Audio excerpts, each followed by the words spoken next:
Well, this morning we're going to start with the subject of stress. Now, in matters of stress and tension, we generally assign stress as outside causes, tension as inside causes. In other words, the conditions of the world can cause a lot of stress. Conditions of your private life can result in a great deal of tension. And in all cases, the problems, the dispositions, the sicknesses, unhappinesses are due to the failure of the individual to handle the problems and responsibilities of existence. Actually, no one is doing it perfectly, and no one will for a long time to come.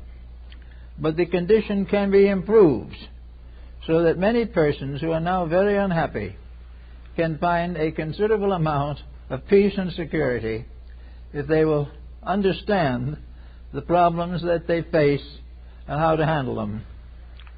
And stress problems coming from outside, we have hundreds of possible causes. Stress can be political, sociological, economic. It can result from world changes, wars, plagues, earthquakes, tidal waves, and innumerable disasters. Stress can also be fear of external changes that could be unfortunate or fatal to the security of the individual. Stress is always the danger lurking somewhere in the dark, lurching there, waiting to be heard from, waiting to come forth and participate in our affairs. So this morning I want to try to explain a little bit about the matter of stress. This universe that we live in is a perfectly balanced instrument. We will never develop on this planet anything that even resembles what nature has already established. We are in the most miraculous type of existence. We are in an existence that is infallible, inevitable, immutable. We are in an existence that has only one ultimate good, the perfection of all that lives. We can try every means that we know. We can make every mistake consciously or unconsciously. And yet, in the course of time, the inevitable course of our lives is towards the fulfillment of the divine plan. This plan is that all shall survive, that all shall perfect and release the potentials within them, and all shall move forward through the mysteries of cosmic evolution. There is no doubt that for the majority of people, this evolutionary process is adequate. There are a great many who are not worrying about it at all. There are a great many who are not worrying about world affairs, or are not worrying about a job. A great many people just don't worry. They can be impoverished, they can be sick, still they do not worry. There are others who almost always have what they need, but are afraid. Afraid of loss of that which they do not have, the loss of that which they do have, or the coming of something that they do not want, that they might have. So in all these different processes, there is a great interchange of values. Now, how do we determine the basic nature of these values? In the first place, as far as the human being is concerned, he is given an adequate natural defense for nearly anything that can happen to him. This defense is his magnetic field. The magnetic field of the human being, like the shell of the hen's egg, provides all that is necessary for the fulfillment of the purpose for which it is created. The individual's cosmic nature provides him with a sheltering vehicle, a body of energies, a magnetic field, by means of which that which is wrong is largely avoided and that which is right is strengthened. The magnetic field, of course, depends for its security upon the fact that the person lives in harmony with the laws of his own life. To have a healthy magnetic field, the individual must be mentally, morally, and physically healthy. He must deserve it. He must have built it through understanding and insight, and also through discipline and understanding and the improvement of his inner functions. Yet if he has an inner magnetic body that is reasonably accurate, reasonably sufficient for him, he will find that it will protect him against most of the dangers of the environment. He will not suffer unduly from world changes, because his own inner life has already explained to him why these changes are necessary. The wiser the individual becomes, the less shock and stress there is in life. The less hope there is, the less security. The less fear there is, the more security. And the individual with strong faith has solutions that the unbeliever does not have and cannot have until he changes his own nature. Therefore we say there is a magnetic field, an aura, a kind of cosmic egg in which we live. This has been described by many ancient writers. It was known in the times of Pythagoras and Plato. It was understood that the individual lived in a globe of light, and that this globe of light was his strength in time of trouble. It was something that he could take refuge in, behind, and with. And as long as his own nature was correct, this globe of light was a shield of armament, protecting him against the problems of life. If he was too ambitious, then the magnetic field would not cover all of his ambition. And that would mean that he would be given a lesson in order to learn that he was overdoing something. If he was too afraid, he would be given means of encouraging his development of moral strength. If he was brought up in an ignorant environment, this inner life of his own would help him to turn to study and self-improvement.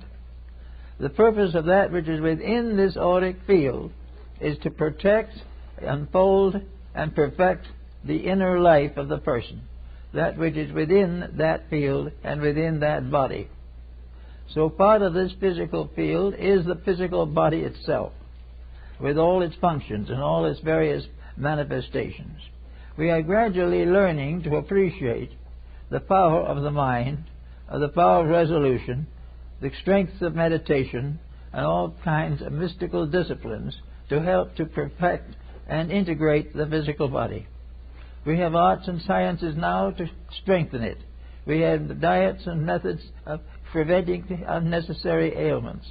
We can lengthen its life considerably, because this body is protected by being within the egg, within this field. And in this field, nature has supplied it with a variety of protections that are utterly unbelievable. We have no concept whatever of the defense mechanisms that have been set up within ourselves. Mechanisms that will meet the most incredible emergencies. And they will continue to meet the emergencies until the individual fails from inside. The magnetic field of the human body is never breached, it is betrayed. If it is betrayed from within, then it is helpless. But as long as we defend it in its integrities, it will protect us over the periods of life. Now, in the face of the stress angle, we find that this auric field is a defense against outside things. It is a defense against worries, because it has a large magnetic field of mental energies which will help us to understand, accept, and transmute worries and anxieties. It has emotional courage within it. Therefore, it will help us to survive fear or pain or any of those things which arise in the conflicts of life. There's all kinds of hopes and aspirations in it, because there is room in that field for all hope and all ideal and all dreams that we may ever have. We are loaded with potential at all times, but we dilute this potential by failing to fulfill its needs, by failing to live up to its potential meaning for ourselves. Now, we look around us in society as it is today, and we see a human race living very largely on compromises. We find that the human being is not living up to potential. It is not carrying on the work for which it was intended. It is not building a nobler mansion for its soul. It is simply drifting along, hoping for the best, and trying to forget its responsibilities by means of false pleasures and various bad habits. There is no reason, therefore, why this field can work properly with man. It will work with those who are right. Among mystics and those in some religions where idealism is very strong, the mysteries of the psychic life are still strong. The magnetic field of the body is still strong. But there are many areas where we have completely diluted it, where it is not present at all. There is nothing whatever in ourselves to prevent us from taking that drink.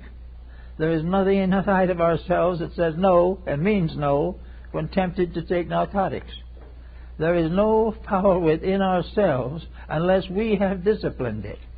And this magnetic field in which we live, upon which we depend so much, is disciplined by our own conduct. It gradually becomes strong enough to meet the emergencies of life. That is the way it was built. It's done on purpose, so that the individual growing up and passing through the various emergencies of life would develop resources sufficient to protect him through all of them. Now, what are some of these resources? Faith is one. Faith is perhaps the most powerful of all.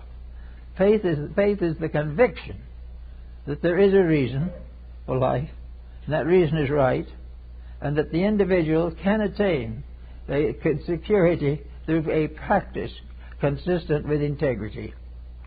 There is no doubt in the world that many people live that way, trying their very best to be their very best. And for them the magnetic field is a very powerful armor. It is what Christian calls the armor of righteousness in the old fable, where the individual's virtues are his shields and his bucklers against the sorrows and terrors of the time. The stronger his inner life, the less power the world has to control or defeat him. Now, we may have a tendency to think that to be a victim of the world is highly desirable, because if we surrender to the world, we can have wealth, we can have power and fame, we can do all kinds of things that we want to do, we can nourish the appetites, and we can become a slave to the delinquencies which we have come to regard as symbols of freedom or symbols of maturity.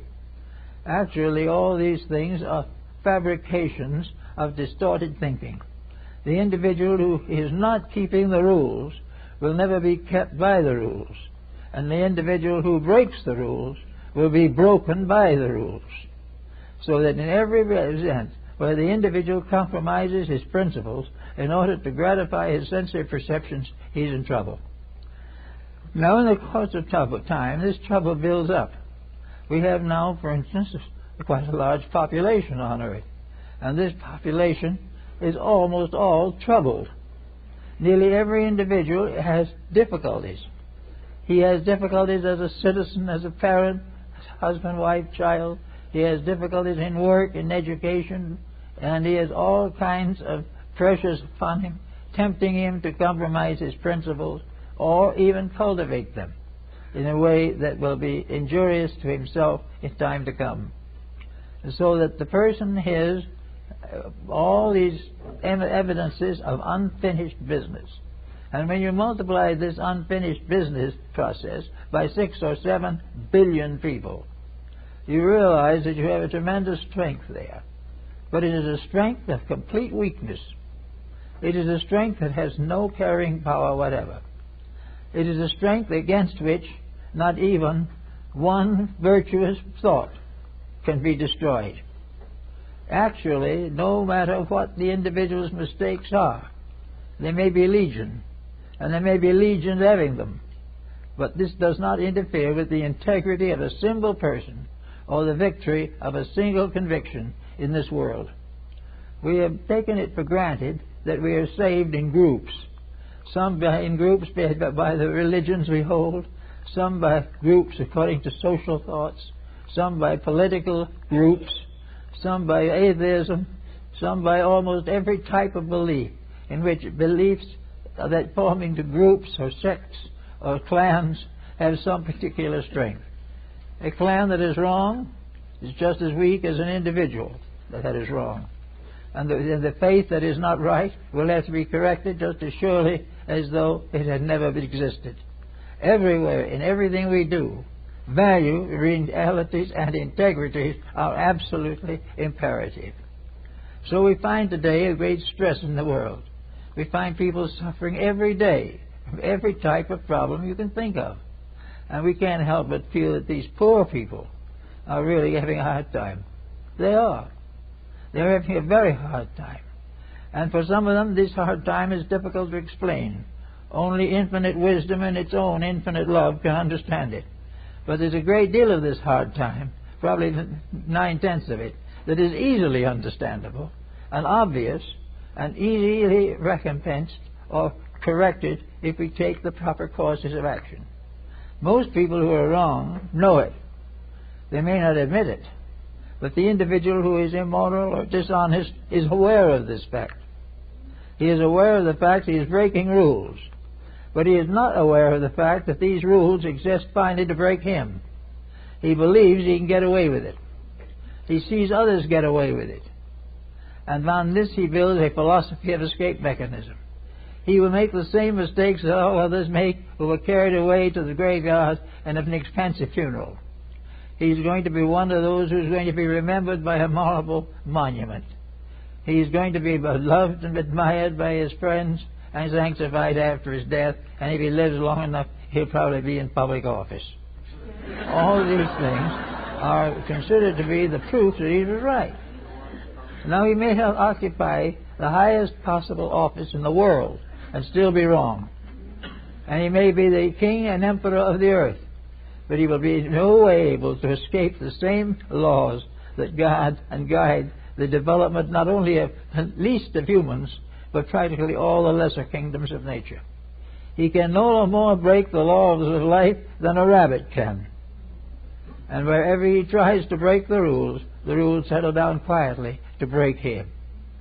Now, it's a little difficult with the human being because he is more complicated. Therefore, breaking him takes a little time and thought. But nature has the time, and the universe has the thought. Actually, we find that the first mistake he makes it almost necessary to make a second one. He was wrong in the first place, but he got to prove he was right, so he makes a second mistake. Or he gradually adds up one wrongdoing upon another, protectively, defensively.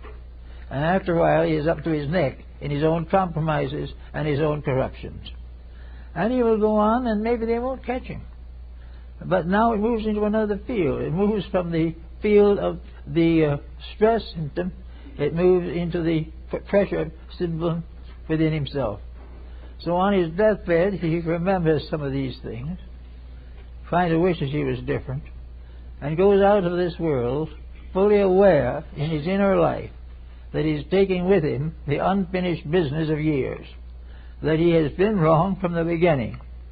And he got out of this world without anyone finding it out, he hopes. But it does not mean that he will not face it forever, or until he cures it himself. In nature, the integrities are absolute. And in human nature, these integrities must likewise be absolute on their own levels possible for the human being to apply. So we have the person who is stress-laden. He has a great deal of stress. He's worried. He has pains here and there. He has made a number of serious mistakes. He has not kept good habits. We find that he is maybe 50, 60 years old. He is a physical wreck. He is a victim of alcohol or tobacco or narcotics or one thing or another. And he is going along on the grounds that those are perfect privileges that he has. If the individual wants to drink a quart of scotch, who can stop him?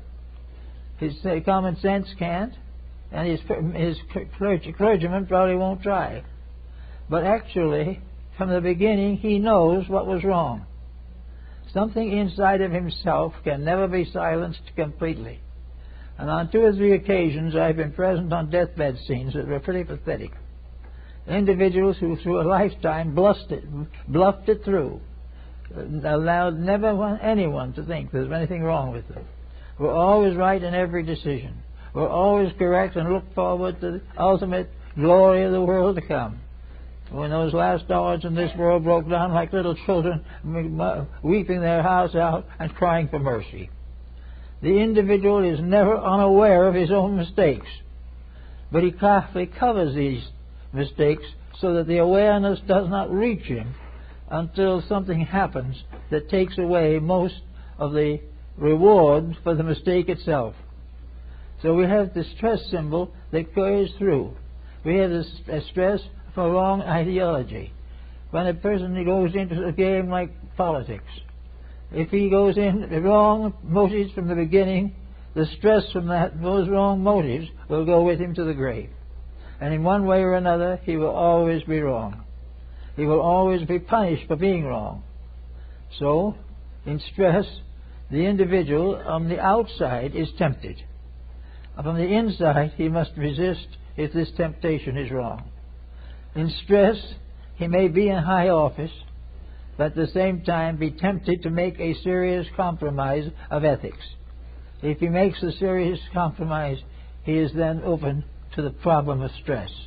And stress means that that pattern is going to remain until he lives it out, till he corrects it, till he realizes sufficiently that he was wrong to make sure that he never does it again. So we inherit a little kind of protective genius with us when we come into this world. We inherit with us a kind of good fairy, or as they called a gnome, or a nature spirit, or a genius, as they called them in the ancient times. Everyone is born with a little angel and a little devil with them. There's all kinds of legends about the group spirits and the nature spirits and so forth. And there is the good spirit and there's the bad spirit. And the good spirit is forever luring us forward to do something better. And the bad spirit says, well, heaven won't notice this small mistake if I do make it. There is no escaping any of it. So that is a great handicap. Imagine not being able to get away with your iniquities. Very, very discouraging. The individual who was quite sure that no one would know that he stole the inheritance. No one would ever know it anyway. Somebody would know it, somebody did know it, and that somebody was himself.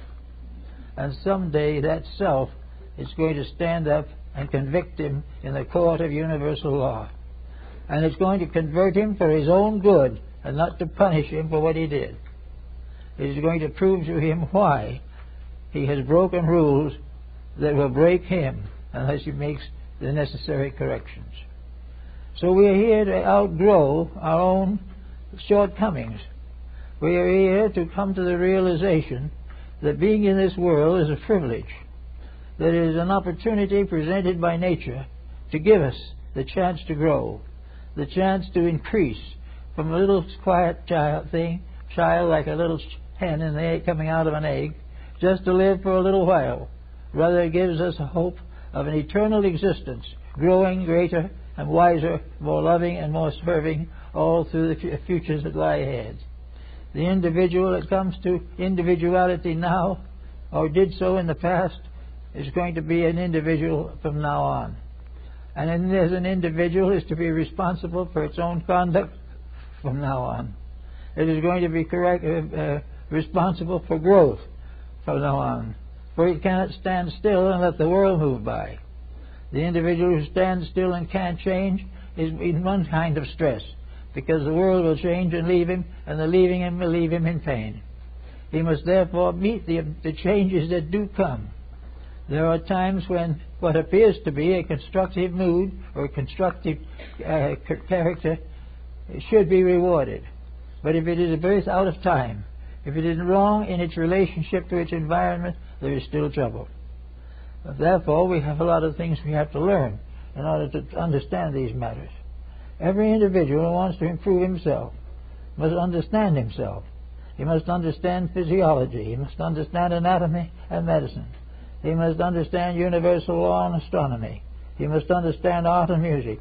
And most of all, he must understand those intimate human relationships which are the basis of home and family and the perpetuation of the species. For this perpetuation is part of the wisdom of the Most High. So we live as an opportunity to grow. And our life is for the purpose of increasing our cooperation with all the laws and principles of existence. We start comparatively humbly, but there is also a great joy simply in the experience of increasing the beauty of life. The individual who works all day long very hard and finally maybe has a little family, and out of this little family comes a baby. And this baby is the first experience of motherhood or fatherhood that this family has known. Up to that time it has always been a struggle of survival. But somehow with this miracle that has occurred, there is a new dimension. And if these people are proper people, if they are reasonable and intelligent people, here will be the beginning of a new life, a life that is fuller and richer and has much more to justify its existence. All the way along, the whole purpose of growth is to unfold painlessly the tremendous internal resource that each one of us has. This internal resource has been built up through hundreds of lives and thousands of parts of space. It has been built up from grains of sand, and it will be built up from comets and constellations. But the whole world is a great garden, and we are all little flowers growing in it, or little seeds in flowers, or little hopes in seeds. We are all here because of infinite growth. If we help that growth, we will be happy growing every day. If we insist, however, that all growth is suspended to serve our selfishness, then we are in real trouble. We are not to be picked upon by a jealous deity, but we are not to be catered to by one that sides for us against truth. We are going to find religion a great help, but we're never going to take a faith that makes it easier for us to live badly. We are never going to follow any philosophy that leads to selfishness or the misuse of resources. We are never going to side with any procedure that is unfair to the stranger and to a person who is of less understanding than ourselves. All of this is to do with the stress factor. So we watch, and on Monday the bills will come in, and the bills are a little bigger than we expected to be. There's a worry. But what does this worry do? Does it send us out to borrow money at 10%? It does, and the trouble is there.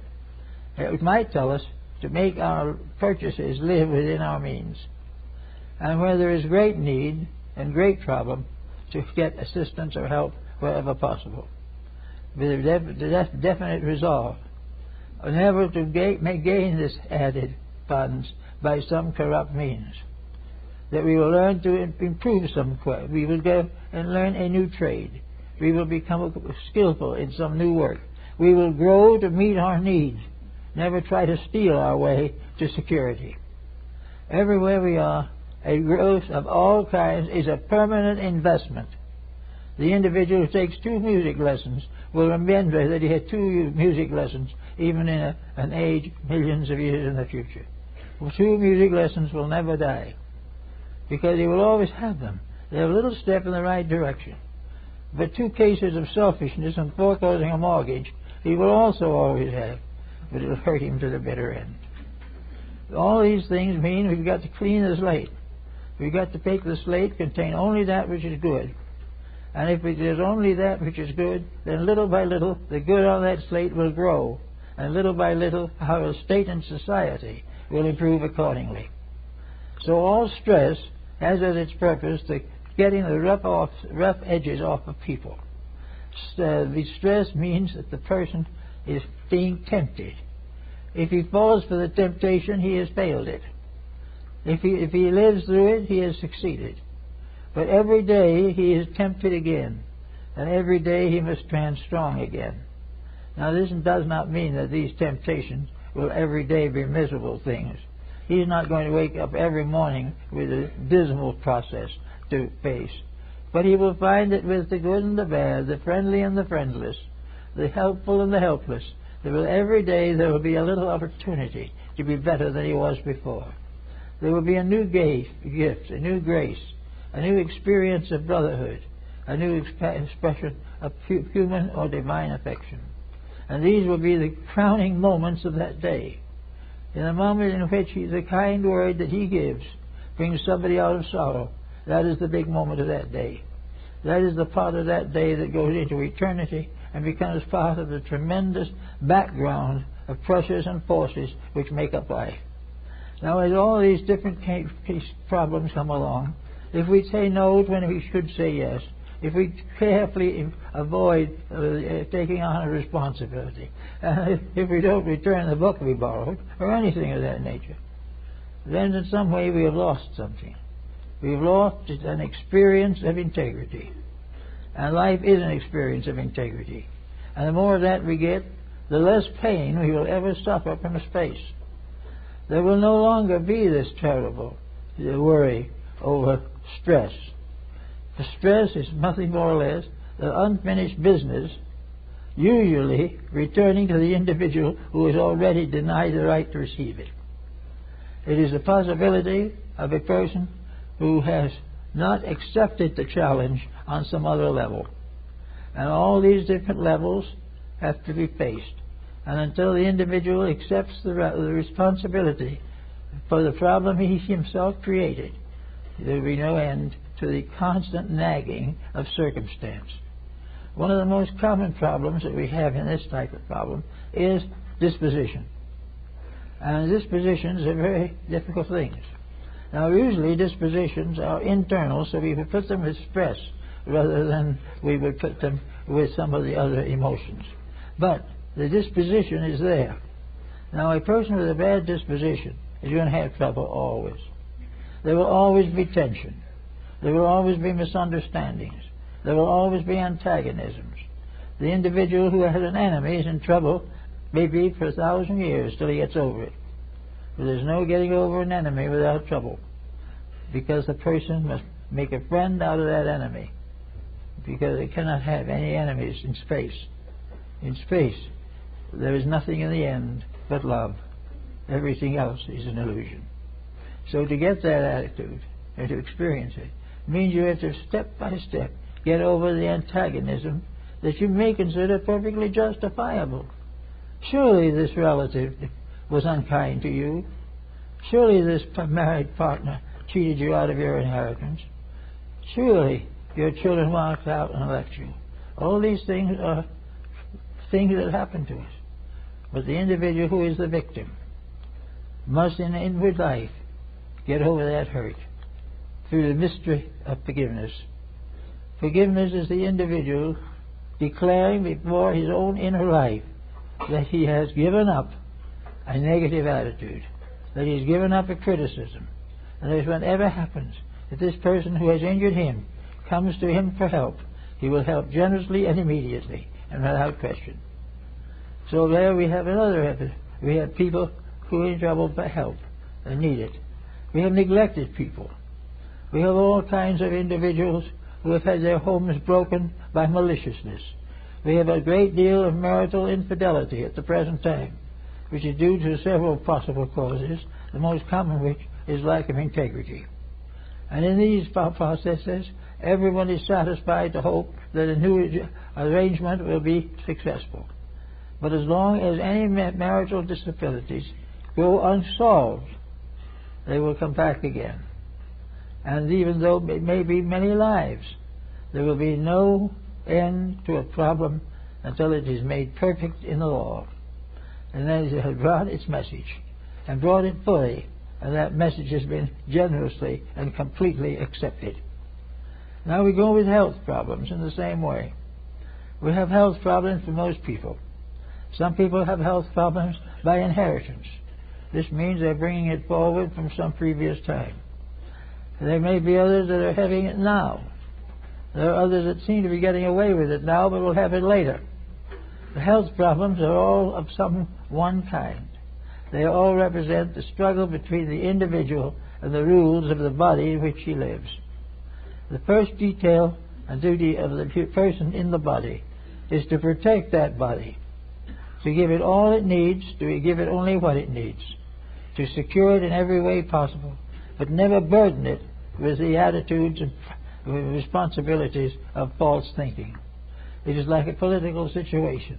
The mayor of the city is the person in the body.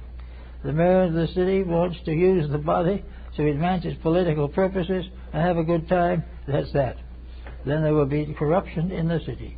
And where the individual uses the body merely to gratify his sensory perceptions, there will be corruptions in the body.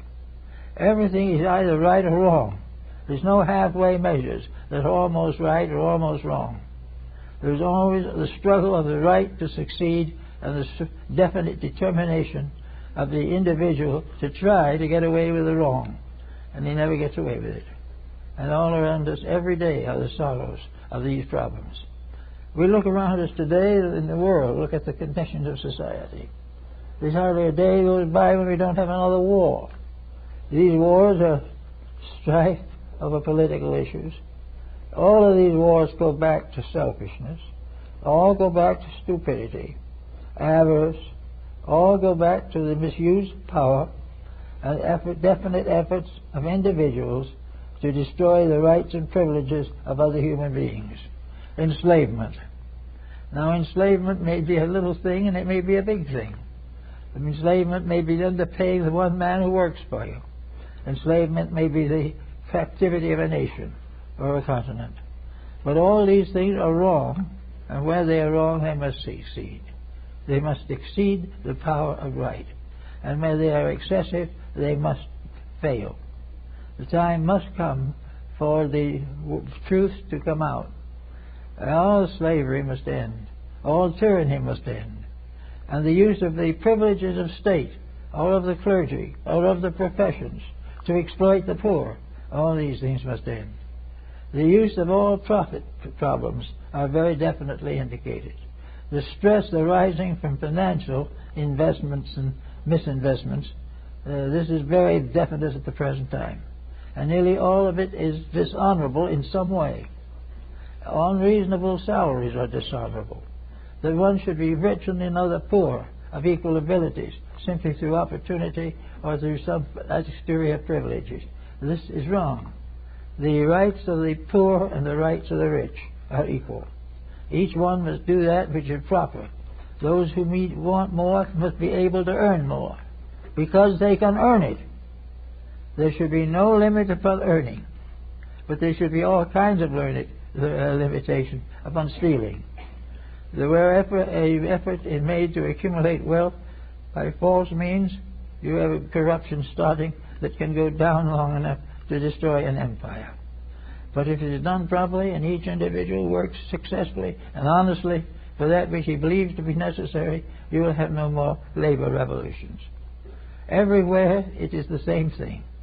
We have a false motivation, and that principal false motivation is profit. And as long as the motivation of profit is dominant, we're going to have sin, corruption, and death in the world. The corruption of arts and sciences, the corruption of theater, the corruption of music, all of these things trouble us gravely. In a very few years, television has deteriorated into something unbelievably poor. It has ceased to have any meaning except the meaning of profit. And it has also helped to drag down the moral level of millions of people. Well, it will go on. But nature is there. Nature is there constantly working, constantly handing out the records and records that are necessary to even these things out. And in one of these days, we're going to see what happens when a useful discovery is abused, as we've done with television. We are now on the verge of doing the same thing with computers. We're going to use everything wrong until we learn to use it right. And everything that is used right is used for the common good. And everything that is used wrong is used for private profit. Private profit is only good to the degree that it makes possible for all to share in a reasonable degree of participation. And in building a career, young people growing up, why should we send them to school? Why should we spend $180,000 to send a child to university? Why should we be forced to do all these things in this way, when in reality there seems to be no profit in it? these overeducated people, then we say to ourselves, why are they overestimated and overeducated? Well, one of the things in education that is certainly truthful and obvious is the complete lack of idealism. Now, idealism is built into the fabric of reality from the day that the worlds were formed. The very sky itself is drops of idealism falling like rain upon the place beneath. It is a marvelous realization that in the universe there is nothing but lawful love and mutual service, that all good things will be fulfilled because they are of the nature of fulfillment, and creation is of the nature of fulfillment. The creation is not a struggle forever as to who can control what. Creation is a process by which all learn to control themselves, and in so doing share in the common good. So we have this problem: no beliefs, no ideals, no hopes. And we have people who try to teach us that we should not have ideals because they are expensive. We shouldn't believe in honesty because it'll keep us from being rich. But what we don't realize is believing in dishonesty will make us poor forever in this world and any place we go from here. There is no answer to anything that is corrupt. Religion is an essential part of life. It is essential for the individual to believe in something greater than himself, and in that belief realize that he has been empowered to grow and share that greatness with the greatness which is forever. And then we have all kinds of different things: sick people, medicine, education, all these things. A world of people now trying to get along without the principles of integrity, trying to get along without realization of the truth upon which all civilizations must rest. If we look back upon the peoples of the past, we look back upon the Roman Empire of Greece, of India, China, Persia, even upon the empires of our Western Hemisphere, we realize that integrity was the foundation of security. And as integrities failed, the securities failed. And that one by one, the civilized nations have died from their own so-called civilization, which was nothing but a corruption of idealism. All civilizations were to be interpreted as ways of getting rich off of somebody else, when actually the real reason for civilizations is it is the privilege of each group to contribute to the growth and well-being of those around it. Civilizations should build more civilizations and not end in empires and corruption. Now also in health, a little more details of health. We have stressed health at this time. I think one of the reasons that we can think about it is that we're all more or less health conscious. We want to have a better physical existence and to live as well as we can while we are here. Therefore, health means that we must cater to the rules of this thing which we call the body of energies around us. The body of energy, the aura, the magnetic field. This is the place where all these organs are. Within the magnetic field are all the vital organs of the body, all the endocrine and glandular structures of the body, all of the nervous systems, the muscular systems, all of the processes of mentation and propagation are all within this magnetic field.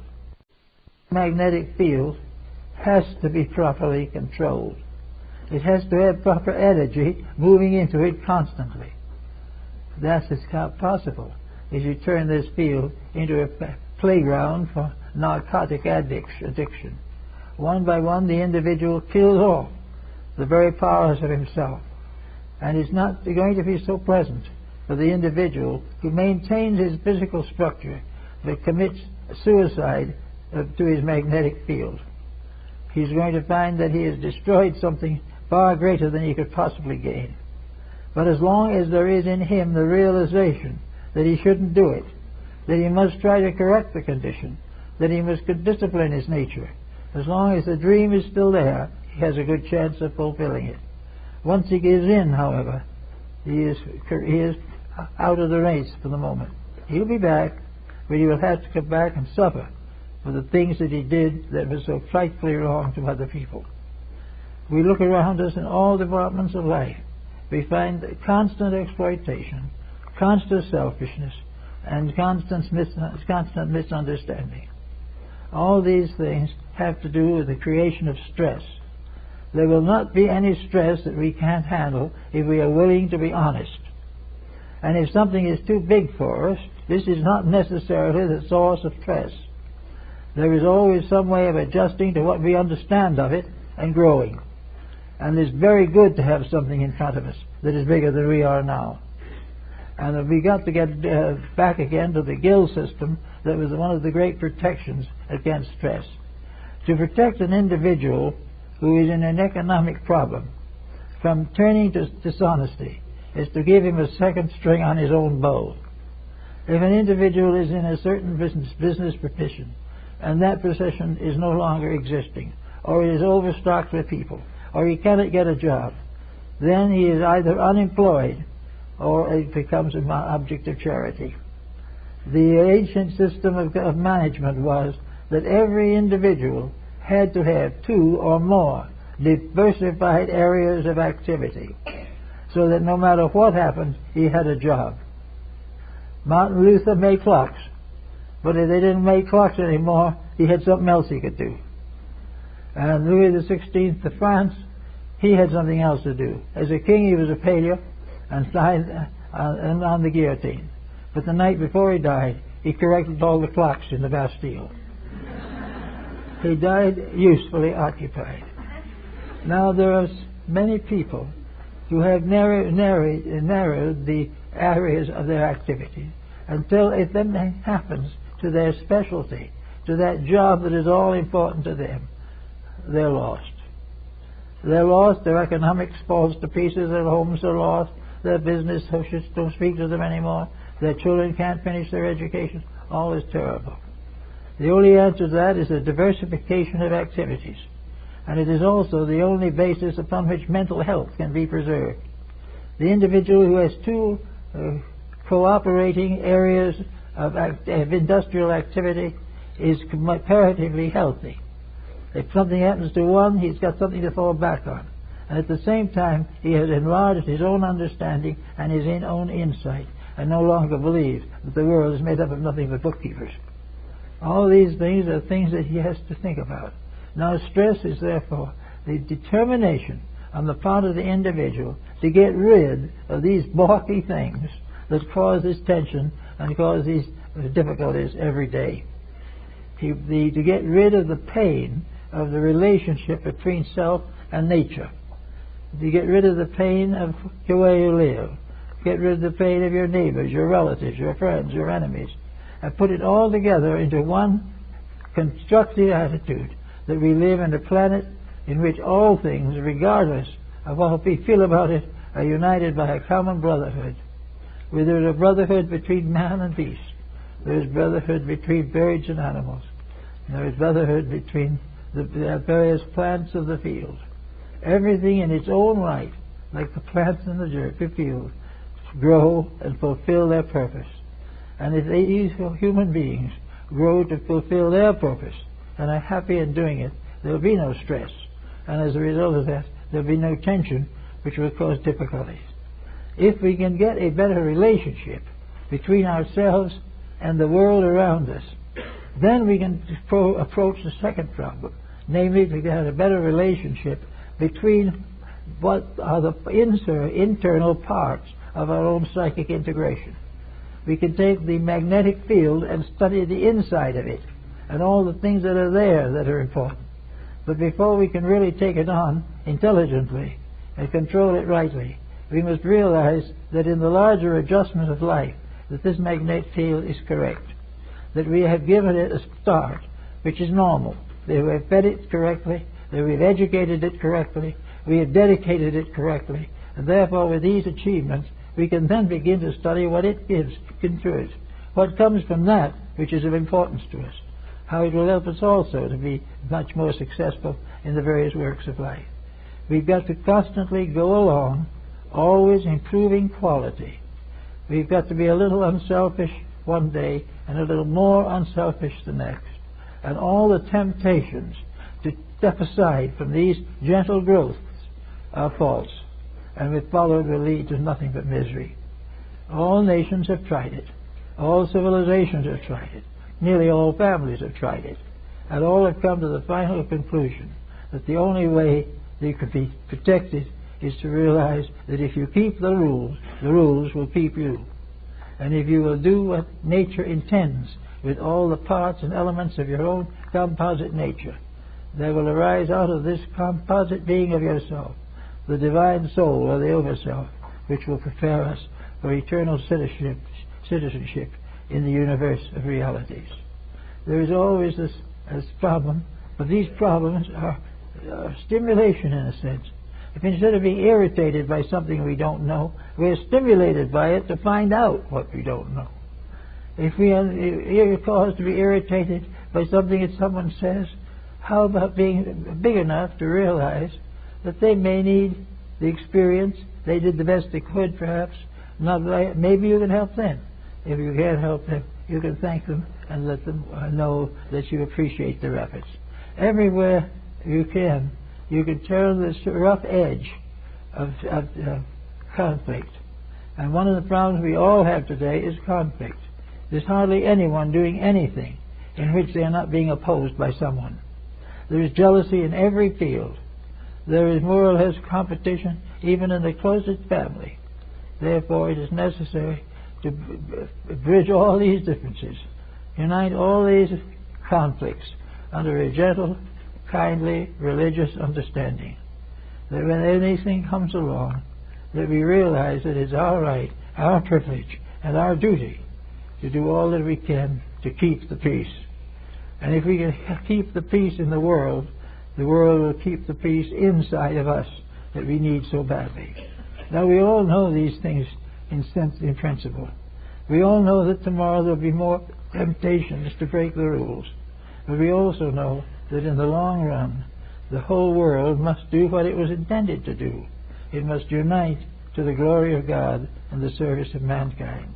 This universe was created by a divine purpose. It was created for a divine purpose.